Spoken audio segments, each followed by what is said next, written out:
Hi అండి. అందరికీ నమస్కారం. Welcome to my channel. ఈ వీడియోలో ఏపీ ప్రభుత్వ పెన్షనర్లకు పీపీఓ అంటే ఏమిటి? పీపీఓ యొక్క ఉపయోగాలు ఏమిటి? స్పెషల్ ఎపిసోడ్ అండి. వీడియోనైతే కంపల్సరీగా చివరి వరకు చూడండి ఫ్రెండ్స్. అప్పుడే ఇన్ఫర్మేషన్ పూర్తిగా అర్థమవుతుంది. అలాగే వీడియో చూస్తున్న ప్రతి ఒక్కరు వీడియోకైతే లైక్ చేయండి ఫ్రెండ్స్. ఈ వీడియోని తోటి పెన్షనర్ మిత్రులతో అయితే షేర్ చేయండి. కుటుంబం మరియు ఫ్యామిలీ పెన్షనర్ మిత్రులతో. అలాగే కొత్తగా ఎవరైనా మన ఛానల్‌ని చూస్తున్నప్పుడు ఇంకా ఇంతవరకు సబ్స్క్రైబ్ చేసుకున్నట్లయితే వెంటనే మన ఛానల్‌ని సబ్స్క్రైబ్ చేసుకోండి. దీని ద్వారా నేను చేసే లేటెస్ట్ వీడియోస్ అన్నీ మీ వరకు రీచ్ అవుతాయి. ఇక ఆలస్యం చేయకుండా వివరాల్లోకైతే వెళ్ళిపోదాము.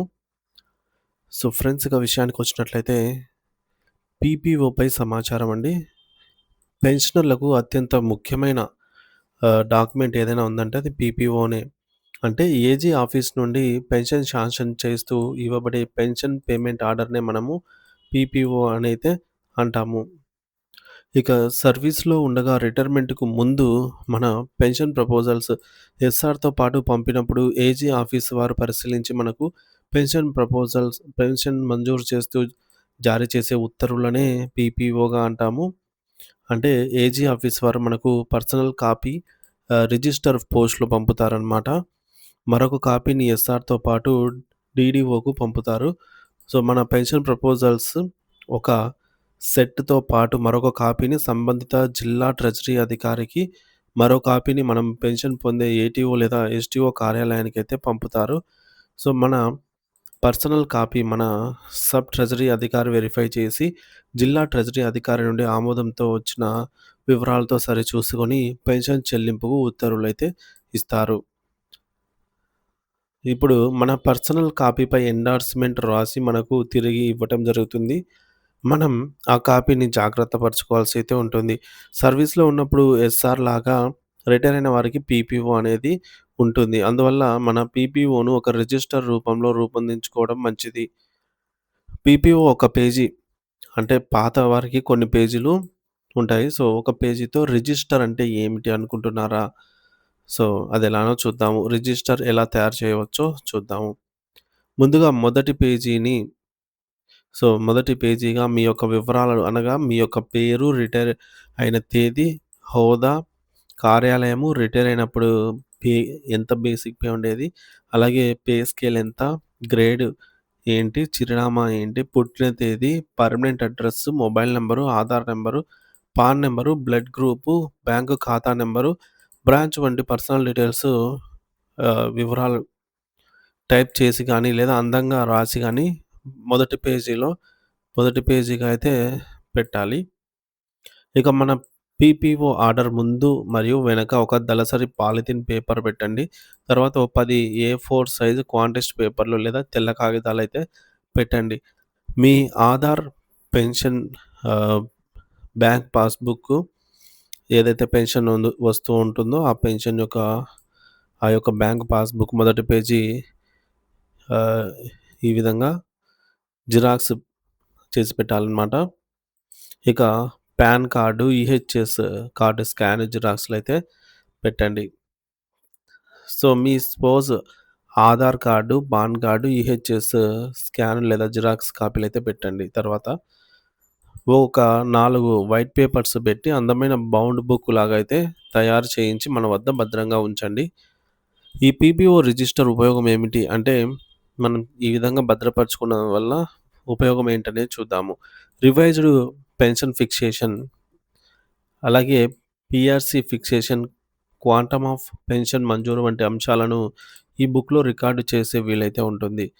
ఇక పెన్షనర్ తదనంతరం ఫ్యామిలీ పెన్షన్ మంజూరుకు జిల్లా ట్రెజరీ వారు పీపీఓ ఒరిజినల్ ఇవ్వమని అయితే అడుగుతారు. మనం ఏదైనా కారణంతో పీపీఓ కోల్పోతే ఎస్టీఓ ద్వారా డీటీఓ గారికి నిర్ణీత ఫీజు చెల్లించి దరఖాస్తు చేసుకొని డూప్లికేట్ పీపీఓ పొందే వీలుంటుంది. ఇక పీపీఓలో ఏమేం అంశాలు ఉంటాయి అంటే, అందరూ సర్వీస్ పెన్షనర్లు తమ పీపీఓ ఒకసారి పరిశీలించుకోవాలి. అందులో ముఖ్యంగా సర్వీసు పెన్షనర్‌గా మన పేరు, పుట్టిన తేదీ నమోదు చేయబడి ఉంటాయి. అవి సరిగ్గా నమోదయినాయా లేదా అనేది పరిశీలించండి.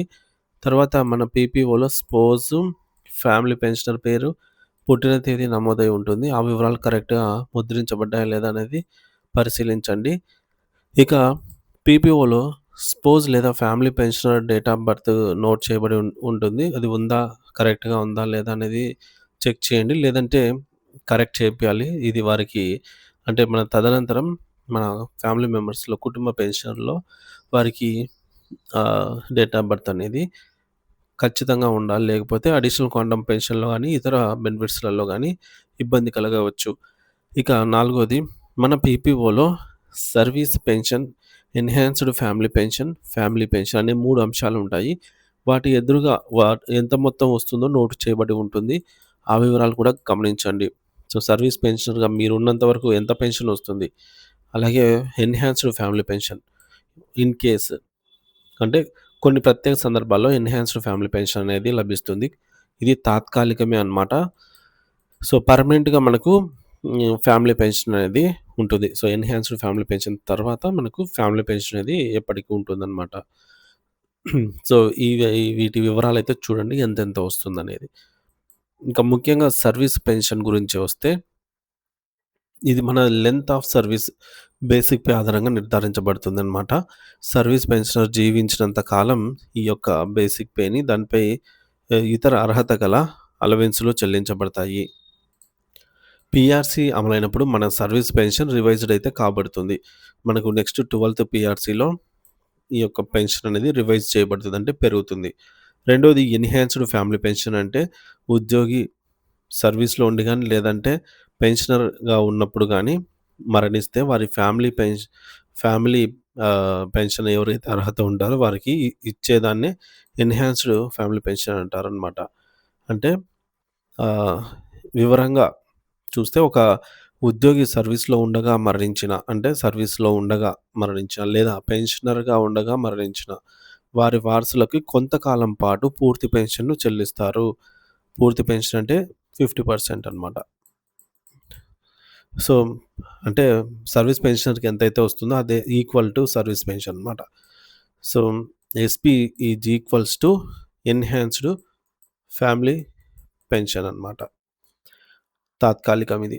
ఇక రిటైర్మెంట్ వయసు 58గా ఉన్న ఉద్యోగి ఉద్యోగంలో ఉండగానే మరణిస్తే ఆయనకు 67 సంవత్సరాలు వచ్చే వరకు గానీ, లేదంటే ఒక 10 సంవత్సరాలు వరకు ఏది ముందైతే అంతవరకు రిటైర్ అయ్యి సర్వీస్‌లో అంతవరకు ఎన్హాన్స్డ్ ఫ్యామిలీ పెన్షన్ వస్తుంది. ఇక పెన్షనర్ విషయానికొస్తే రిటైర్ అయ్యి సర్వీసు పెన్షన్ పొందుతూ మరణిస్తే ఆయనకు 67 సంవత్సరాలు వచ్చే వరకు గానీ, లేదంటే 7 సంవత్సరాల వరకు గానీ, ఏది ముందైతే అంతవరకు ఆహ్, పెన్షనర్‌కు పూర్తి పెన్షన్ అయితే చెల్లిస్తారనమాట. ఫ్యామిలీ పెన్షనర్‌కి కూడా. సో, దీనినే ఎన్హాన్స్డ్ ఫ్యామిలీ పెన్షన్ అని అంటాము. ఇదో ఇది అప్పటి వరకు చెల్లించబడే పీపీఓలో రికార్డ్ చేయబడి ఉంటుంది. సో, ఇది మనకు ఎప్పటి వరకు వస్తుంది, ఏమిటి అనేది గూడా ఈ పీపీఓలో మెన్షన్ చేసి ఉంటారనమాట. ఇకపోతే 2022 పీఆర్‌సీలో కూడా దీనిని నిర్ధారిస్తూ ప్రభుత్వం circular memo number 1658468 financial code screen పైన అయితే చూడొచ్చు. డేట్ వచ్చేసి 23 జూన్ 2022న జారీ చేయడం జరిగిందనమాట. సో, ఈ పీఆర్‌సీ ద్వారా ఈ యొక్క ఎన్హాన్స్డ్ ఫ్యామిలీ పెన్షన్ గురించైతే మనకు అర్థమైందని అయితే అనుకుంటున్నాను. సో, హఠాత్తుగా మరణించినట్లయితే కొంతకాలం పాటు వచ్చేదాన్ని ఎన్హాన్స్డ్ ఫ్యామిలీ పెన్షన్ అంటారు. సో, ఇది ఎంతకాలం వస్తుంది ఫ్యామిలీ పెన్షనర్‌కి ఎంతకాలం ఎన్హాన్స్డ్ ఫ్యామిలీ పెన్షన్ వస్తుంది, ఎంత వస్తుందనేది కూడా మన పీపీఓలో ఉంటుంది. అది చెక్ చేసుకోండి. ఇక మూడోది ఫ్యామిలీ పెన్షన్ అండి. సర్వీస్ పెన్షనర్ మరణిస్తే వారి వారసులకిచ్చే ఫ్యామిలీ పెన్షన్ అంటాము. సో, దీనిపై డీఆర్ అలాగే ఐఆర్ వంటివి చెల్లించబడతాయన్నమాట. సర్వీస్ పెన్షనర్ లాగానే వీరికి కూడా పీఆర్‌సీలో బేసిక్ పే రివైజ్డ్ చేయబడతాయి. ఫ్యామిలీ పెన్షనర్‌లకు కూడా వారి వారి వయసు ఆధారంగా అడిషనల్ క్వాంటమ్ ఆఫ్ పెన్షన్ అనేది చెల్లించబడుతుంది. సో, ఈ అంశాలు మీ పీపీఓలో కరెక్ట్‌గా ఉంటే సంతోషం. ఒకవేళ కరెక్ట్‌గా గనక లేకపోతే సో, ఇంతవరకు మనం అన్నీ చెక్ చేసుకోవాలండి. ఇవన్నీ కరెక్ట్‌గా ఉంటేనే మనకి పీపీఓ బాగున్నట్టు. లేకపోతే ఏం చేయాలి? ఏమవుతుందిలే అనే ధోరణి వద్దు. సో, వాటిని సరిచేసుకోవాల్సిందే అండి. లేనిచో మన తదనంతరం మన వారసులకు మన ఫ్యామిలీ మెంబర్స్‌కి ఫ్యామిలీ పెన్షన్ రావటంలో గానీ, ఒకవేళ వారి డేట్ ఆఫ్ బర్త్ ఇందాక మనం అనుకున్నట్టుగా ఫ్యామిలీ పెన్షనర్ యొక్క డేట్ ఆఫ్ బర్త్ గనక సరిగ్గా లేకపోతే అడిషనల్ క్వాంటమ్ ఆఫ్ పెన్షన్ మంజూరు విషయంలో చాలా ఇబ్బందులు పడవలసి వస్తుంది. సో, ఉదాహరణకు ఇటీవలే ఒక సర్వీస్ పెన్షనర్ మరణించారు. వారి వారసులకు వారి వారసులు ఎస్టీఓ గారిని కలిసి ఫ్యామిలీ పెన్షన్ మంజూరు చేయమని దరఖాస్తయితే ఇచ్చారు. సో, ఎస్టీఓ గారు ఆ పీపీఓ చూడగానే పేరులో తప్పుంది. ఫ్యామిలీ పెన్షనర్‌గా ఎవరైతే ఉంటారో వారి పేరు. సో, పీపీఓలో సామ్రాజ్యం అని ఉంది. ఆధార్ కార్డ్‌లోనేమో బ్యాంకు ఖాతాలో వీటన్నిటిలో గూడా సాంబమ్మగా ఉంది. కావున చెల్లదు అని పీపీఓలో పేరు మార్చుకోవాల్సిందే. సో, పీపీఓలో పేరు తప్పు పడింది. అది సర్వీసుగా సర్వీస్ పెన్షనర్ గమనించలేదు. దానివల్ల ఆహ్, ఈ యొక్క ఏజీ ఆఫీసుకు దరఖాస్తు చేసుకోవాల్సిందిగా అంటే పేరు మార్పు కోరుతూ ప్రభుత్వం అయితే పేరు మార్చుకోవాల్సిందే పీపీఓలో అని జెప్పేసి ఏజీ ఆఫీస్‌లో దరఖాస్తు చేసుకోండి అని సూచించిందనమాట. సో, పీపీఓలో పేరు ఒకటి తప్పు ఉన్నందువలన పెన్షన్ మంజూరు కాలేదు ఫ్యామిలీ పెన్షన్. అది సరి చేసుకుంటేనే మంజూరవుతుంది. ఇక మన వారసుల కోసం మనం ఉండగానే ఇటువంటివి సరిచేయించడం ఉత్తమం. అలాగే సులువు కూడా మనం ఉండగానే. ఇక స్పౌస్ లేదా ఫ్యామిలీ పెన్షనర్ పేరు సరిగ్గా లేకపోతే తగిన ఆధారాలతో మనం చివరగా రిటైర్ అయిన చోట డీడీఓ ద్వారా పీపీఓలో పేరు సరిచేయమని దరఖాస్తుతో పాటుగా మన యొక్క service register, SR copy, original PPO AG ఆఫీస్‌కు దరఖాస్తు పంపి సరిచేసుకోవాలి. ఇకపోతే డేట్ ఆఫ్ బర్త్ విషయంలో స్పౌస్ లేదా ఫ్యామిలీ పెన్షనర్ యొక్క డేట్ ఆఫ్ బర్త్. సో, మన డేట్ ఆఫ్ బర్త్ అంటే సర్వీస్ పెన్షనర్ యొక్క డేట్ ఆఫ్ బర్త్ ఎప్పటికీ కరెక్ట్‌గానే ఉంటుందన్నమాట. ఎందుకంటే ఉద్యోగంలో చేరేటప్పుడే డేట్ ఆఫ్ బర్త్ అనేది మెన్షన్ చేసి ఉంటారు.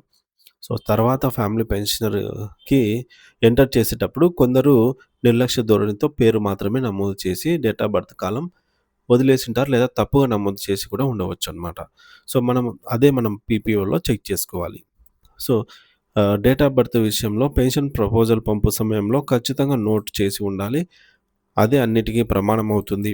గతంలో 2005కు పూర్వం స్పౌస్ పేరు మాత్రమే నోట్ చేసి పుట్టిన తేదీ వేయకపోవడం లేదా సుమారుగా అని వయసు వేసేవారు.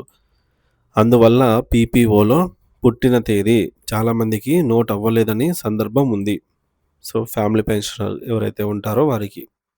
ఇక ఈ డేట్ ఆఫ్ బర్త్ నోటు కాకపోయినా లేదంటే ఏదో తేడా పడినా సరే సంబంధిత ధృవీకరణ పత్రాలు అనగా వారి యొక్క స్టడీ సర్టిఫికేటు, ఆధారు, పాను, వైద్యుడు ధృవీకరించిన వయసు ధృవీకరణ పత్రం వంటివి జతచేసి పీపీఓ నకళ్ళు జతచేసి స సంబంధిత ఎస్టీఓ గారిని కోరితే వారు నమోదు చేస్తారు. లేదా సీఎఫ్ఎంఎస్‌లో ఏపీసీఎఫ్ఎస్ఎస్ ఆర్టీఎస్‌లో ఒక ఇన్సిడెంట్ రైజ్ చేస్తే సరిచేస్తారు. ఇవి సర్వీస్ పెన్షనర్ జీవించి ఉండగానే చేయించుకోవడం అత్యవసరం. ఇక గమనిక అండి. మనం పెన్షన్ ప్రపోజల్స్ పంపే సమయంలో పుట్టిన తేదీ ఖచ్చితంగా ఇవ్వాలి. అలా ఇచ్చిన తేదీ తర్వాత మార్పు చేయాలంటే గనక చెల్లదనమాట అది. సో, డేట్ ఆఫ్ బర్త్ అనేది ఒకసారి కంటే ఎక్కువ మార్పు చేయలేం. అలా మార్పు చేసి ఏక్యూపీ పొందిన చాలామంది ఆహ్, ఎఫ్‌పీలు రికవరీ చేసినటువంటి సందర్భాలు గూడా ఉన్నాయి. కావున ఈ విషయంలో ఖచ్చితంగా ఉండాలి డేట్ ఆఫ్ బర్త్ విషయంలో. ఇక పెన్షనర్ వారి యొక్క పీపీఓలో స్పౌస్ పేరు తేడా పడినా, స్పెల్లింగ్ తేడా పడినా, ఈ విధంగా ఏదైనా సరే పేరు నమోదు కాకపోయినా, స్పౌస్ డేట్ ఆఫ్ బర్త్ గూడా నమోదు కాకపోయినా వీటన్నిటిని పీపీఓలో మనం సరిచేసుకోవాల్సిందే అండి. మనం రిటైర్మెంట్‌కు ముందు పెన్షన్ ప్రపోజల్స్ ఎస్ఆర్‌తో జతచేసి హెచ్ఓడి ద్వారా ఏజీ స్టేట్ ఆడిట్ ఆఫీస్‌కు ఆమోదం కోసం పంపడం జరుగుతుంది. అలా పంపే ప్రపోజల్స్‌లో స్పౌస్ పేరు, పూర్తి పేరు, డేట్ ఆఫ్ బర్త్ అనేది ఆధార్, పాను, టీసీ లేదా స్టడీ సర్టిఫికేట్‌లలో వీటన్నిటిలో ఒకే విధంగా ఉందా లేదా అనేది సరిచూసుకోవాలి. ఎస్ఆర్‌లో ఫ్యామిలీ మెంబర్ డీటెయిల్స్ పూర్తి వివరాలతో నమోదు చేయించుకోవాలి. సో, వీటి ఆధారంగానే మనకు పెన్షన్ ప్రపోజల్స్ డిస్క్రిప్టివ్ రోల్స్ తయారు చేయడం జరుగుతుందనమాట. సో, మన ఎస్ఆర్‌లోనే అంటే మనం ఇప్పుడు పొందే పే స్లిప్‌లో గూడా కరెక్ట్‌గా ఉందా లేదా అనేది చెక్ చేసుకోవాలి. So, pensioner date of birth, family pensioner date of birth అన్నీ కూడా పేరు గూడా. కావున పీపీఓలో పేరు, డేట్ ఆఫ్ బర్త్ తేడాగా నమోదైన వారు వారి ఎస్ఆర్ పెన్షన్ ప్రపోజల్స్‌లో ఉన్న వివరాలతో సరిచూడండి. సో, ఈ క్రింది అంశాలు కూడా చూడాలి. సో, మొదటిగా మీరు పంపిన పెన్షన్ ప్రపోజల్స్‌లో కరెక్ట్‌గా ఉండి పేరు, పీపీఓలోనే తేడాగా నమోదై ఉంటే పేరు గాని, డేట్ ఆఫ్ బర్త్ గాని, సో, మీరు ఆ వివరాలను తెలియజేస్తూ ఒక లెటర్‌ను ఏజీ గారిని ఉద్దేశిస్తూ రాసి మీ యొక్క ఒరిజినల్ ఎస్ఆర్, పీపీఓ, మీ వద్ద ఉన్న పెన్షన్ ప్రపోజల్ జిరాక్స్ అటాచ్ చేసి మీరు రిటైర్ అయిన కార్యాలయాధిపతి ద్వారా రుజు మార్గంలో ఏజీ ఆఫీస్ విజయవాడకు పంపుకోవాలి. వారు వెరిఫై చేసి సో, రివైజ్డ్ పీపీఓని పంపుతారనమాట. సో, మీరిచ్చిన డాక్యుమెంట్స్ అన్నీ ప్రాపర్‌గా ఉన్నప్పుడు అక్కడి నుంచి రావాల్సిన పీపీఓలో అక్కడ మిస్టేక్ జరిగి తప్పులొచ్చినట్లయితే మీరు ఈ విధంగా చేయాల్సయితే ఉంటుంది. ఒకవేళ మీరు పంపిన ప్రపోజల్స్‌లోనే మీ స్పోజ్ పేరు గాని, డేట్ ఆఫ్ బర్త్ గాని తేడాగా రాసి ఉన్నట్లయితే, తప్పు మీ వైపే ఉన్నట్టయితే, మీరు ఆ వివరాలను తెలియజేస్తూ, సో, పొరపాటున ఈ విధంగా జరిగిందని ఒక లెటర్ ఏజీ గారిని ఉద్దేశిస్తూ రాసి, మీ ఒరిజినల్ పీపీఓ జతచేసి, మీ ఎస్ఆర్‌లో మీ యొక్క డీడీఓ గారి చేత ఫ్యామిలీ మెంబర్ డీటెయిల్స్ ఎంటర్ చేయించి, మీ స్పోజ్ నేము, డేట్ ఆఫ్ బర్త్ వివరాలు ఒకే విధంగా ఉన్న టీసీ లేదా స్టడీ సర్టిఫికేట్ లేదా ఆధార్ లేదా పాన్ జిరాక్స్ కాపీ అటెస్టేషన్ చేపించి మరి ఈ కాపీలు జతచేసి డిస్క్రిప్టివ్ రోల్స్ 3 కాపీలు తయారు చేసి జతచేసి మీ యొక్క రిటైర్ అయిన కార్యాలయాధిపతి ద్వారా రుజు మార్గంలో ఏజీ ఆఫీస్ విజయవాడకు పంపుకోవాలి. వారు వెరిఫై చేసి సరిచేసి రివైజ్డ్ పీపీఓ పంపుతారు. సో, చూడండి ఫ్రెండ్స్, మన వద్ద మన సైడ్ నుంచి తప్పులు జరిగితే ఇంత ప్రాసెస్ అనేది ఉంటుందన్నమాట. సో, వీటన్నిటికంటే ముఖ్యంగా ఇప్పుడు మీరు ఈ వీడియో చూసిన ప్రతి ఒక్కరు కూడా మీ యొక్క పేరు, మీ డేట్ ఆఫ్ బర్త్, అలాగే స్పోజ్ యొక్క నేము, డేట్ ఆఫ్ బర్త్, ఇవన్నీ గూడా ముఖ్యమైన వివరాలు ఖచ్చితంగా ఉన్నాయా లేదనేది చూసుకోండి. సో, ఇవే చాలా ఇంపార్టెంట్ అనమాట. ఒకవేళ మీ స్పోజ్ పేరు గతంలో ఉన్న పేరును గతంలో ఒక పేరు, ప్రస్తుతం మరొక పేరు మార్చుకొని పెట్టుకున్నారనుకోండి. అటువంటి మార్పు వచ్చినటువంటి పేరు పీపీఓలో నమోదు చేయించుకోవాలంటే నోటరీ అఫిడవిట్, దినపత్రికలో ప్రకటన ఇవి చూపించాలనమాట. మన గెజెట్ పబ్లికేషన్ కాపీలు ఎస్ఆర్‌కు జతచేసి హెచ్ఓడి ద్వారా రుజు మార్గంలో ఏజీ ఆఫీస్‌కి దరఖాస్తు చేసుకోవాలి. సో, గతంలో ఒక పేరు ఉండేది. ఇప్పుడు తర్వాత మేము మార్చుకున్నామని జెప్పి చూపిస్తే అప్పుడు పీపీఓలో గూడా మారుతుందనమాట. ఇక నాలుగోది సర్వీస్ పెన్షనర్ స్పోజ్ డెత్ అయ్యి రీమ్యారేజ్ చేసుకుంటే సదరు భార్య పేరును సో, సర్వీస్ పెన్షనర్ యొక్క స్పోజ్ డెత్ అయ్యి ఆహ్, రీమ్యారేజ్ గనుక సర్వీస్ పెన్షనర్ తిరిగి పెళ్లి చేసుకొని ఉన్నట్లయితే పీపీఓలో ఈ ఈ పేరు ఎంటర్ చేయుటకు ఫస్ట్ వైఫ్ యొక్క డెత్ సర్టిఫికేట్ కావాలి. తర్వాత మీరు రీమ్యారేజ్ చేసుకున్నట్టుగా రిజిస్ట్రేషన్ కావాలి. అంటే రిజిస్ట్రేషన్ అయిన తర్వాత రిజిస్టర్ వస్తుంది గదా ఫ్రెండ్స్, మనకి మ్యారేజ్ రిజిస్ట్రేషన్ సర్టిఫికేటు. అలాగే second wife name, date of birth వివరాలు ఒకే విధంగా ఉన్న టీసీ లేదా స్టడీ సర్టిఫికేట్ లేదా ఆధారు, పాన్ జిరాక్స్, అటెస్టేషన్ కాపీలు చేయించి వీటన్నిటిని అటెస్టేషన్ చేపించి ఈ కాపీలన్నీ డిస్క్రిప్టివ్ రోల్స్ 3 కాపీలు తయారు చేసి సో, మీరు రిటైర్ అయిన కార్యాలయాధిపతి ద్వారా రుజు మార్గంలో ఏజీ ఆఫీస్ విజయవాడకు పంపుకోవాలి. వారు వెరిఫై చేసి సరిచేసి రివైజ్డ్ పీపీఓ అయితే మళ్ళీ మనకు పంపడం జరుగుతుందనమాట. సో, వీటన్నిటిలో కామన్‌గా ఏమొస్తుందంటే, మనము ఏదైనా మనం బ్రతికి ఉండగానే అంటే మనం ఉండగానే ఇవన్నీ మన ద్వారా చేపించడం చాలా సులభం అనైతే తెలుస్తోంది. మన తదనంతరం ఫ్యామిలీ పెన్షనర్‌కి ఆహ్, డేట్ ఆఫ్ బర్త్ నమోదు కాలేదనుకోండి, మన స్పోజ్‌కి డేట్ ఆఫ్ బర్త్ నమోదు కాకపోతే వారికి ఎప్పటికీ ఏక్యూపీ అనేది రాదు. అదనపు క్వాంటమ్ పెన్షన్ అనేది రాదు అనేది గుర్తుంచుకోవాలి. లేదు వారు అప్లై చేసుకోవాలన్నా గూడా ఇదే ప్రాసెస్ ఉంటుంది. కాకపోతే అప్పుడు వారికి పలకరనమాట చాలామంది. సో, కాబట్టి చాలా ఇబ్బందులు పడే వాళ్ళని మనం ఇప్పుడు చూస్తూ ఉన్నాం. కాబట్టి మనం ఉండగానే ఇవన్నీ సరి చేయించుకోవాలి. ఇక మీ స్పోజ్ నేమ్, డేట్ ఆఫ్ బర్త్ కరెక్ట్‌గా ఉండి సో, ఇవన్నీ గూడా మన పీపీఓలో నమోదై ఉండి, సీఎఫ్ఎంఎస్ నుంచి మంత్లీ జారీ చేయబడే పే స్లిప్‌లో తేడా పడినా సరే, పుట్టిన తేదీ నమోదు కాకపోయినా సో, అంటే మనకు పీపీఓలో మాత్రమే కాదండి ఇవన్నీ. పే స్లిప్‌లో గూడా పేరు, డేట్ ఆఫ్ బర్త్ అనేది కరెక్ట్‌గా ఉండాలి. సో, ఒకవేళ పే స్లిప్‌లో సరిగ్గా నమోదు కాకపోయినా సరే, మీ సంబంధిత ఎస్టీఓ గారిని సదరు వివరాలు తేడాలు ఏవైతే ఉన్నాయో వాటిని పీపీఓ ప్రకారం సరిచేయమని లేఖ రాస్తే సరిపోతుంది. సో, పీపీఓ స్పోజ్ సో, దీనికి గాను మనము మన లేఖతో పాటు పీపీఓని సపోజ్ ఆధార్ లేదా pan card, study certificate xerox కాపీలు జత చేసి ఇచ్చి సరిచేయమని కోరవచ్చు. వారు పీపీఓలో ఉండే డేటానే కాబట్టి దాన్ని వారు అప్లికబుల్ చేస్తారనమాట. దాన్ని సింక్ చేయడం వల్ల పే స్లిప్‌లో గూడా కరెక్ట్‌గా వస్తుంది. సో, పీపీఓపై ఇంత అయితే ఉంటుందనమాట. సో, పీపీఓపై మరిన్ని వివరాలు మీ వద్ద ఉంటే అవి కూడా కామెంట్‌లో తెలియచేయండి. మన వారికి పడగలవు. Thank you for watching this video.